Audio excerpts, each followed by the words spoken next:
నమస్తే, welcome to TV two Telugu news.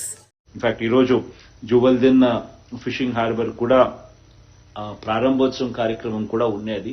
కానీ అది వీడియో వీసీ ద్వారా చేస్తే ప్రజలకు అది కనిపించదు. అది అక్కడ జరిగిన డెవలప్మెంట్ ప్రజలకు సరిగ్గా తెలుసుకునే అవకాశం రాదు.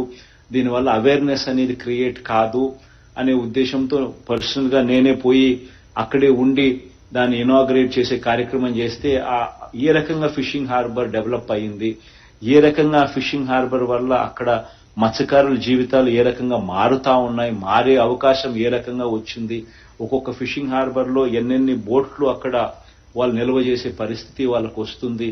ఆ చుట్టుపక్కల ఇన్ఫ్రాస్ట్రక్చర్ అంతా కూడా కోల్డ్ స్టోరేజెస్ అయితేనేమి అవన్నీ కూడా ఏ రకంగా డెవలప్మెంట్ అయ్యాయి, ఏ రకంగా ఈ మత్స్యకారుల కుటుంబాలకు అందరికీ దీనివల్ల మంచి ఎలా జరుగుతుంది అన్న పబ్లిసిటీ అన్న తెలియాల్సిన విషయాలన్నీ కూడా తెలియకుండా పోతాయి వీడియో కాన్ఫరెన్స్ ద్వారా చేస్తే అని ఆ కార్యక్రమం ఒకటి కొంచెం పోస్ట్పోన్ చేసినాం. అది కూడా ఈ రోజు ఉన్నది.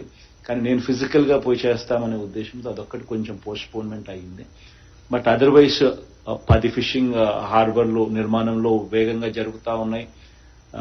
6 ఫిష్ ల్యాండింగ్ సెంటర్స్ కూడా వేగంగా పనులు జరుగుతూ ఉన్నాయి.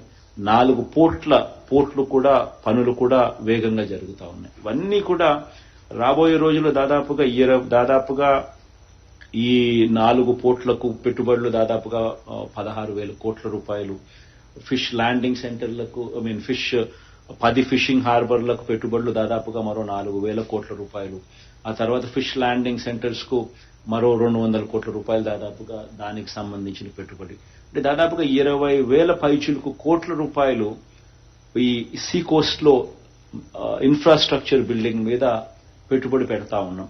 ఇవన్నీ కూడా చాలా వేగంగా పనులు జరుగుతూ ఉన్నాయి. వీటి అన్నిటి వల్ల కూడా అత్యధికంగా కూడా మంచి జరిగేది, బాగుపడేది ఖచ్చితంగా ఎక్కడ ఎవరు అని అంటే మరీ ముఖ్యంగా ఫిషర్మెన్ కమ్యూనిటీ ఎక్కువగా బాగుపడే అవకాశాలు దీనివల్ల ఎక్కువగా ఉంటాయి. ఎందుకనంటే అదంతా కూడా సీ కోస్ట్ డెవలప్మెంట్ లో భాగంగా జరుగుతూ ఉన్నాయి. కాబట్టి వీటి అన్నిటి వల్ల మంచి జరగాలని చెప్పి మనసారా కూడా ఆశిస్తూ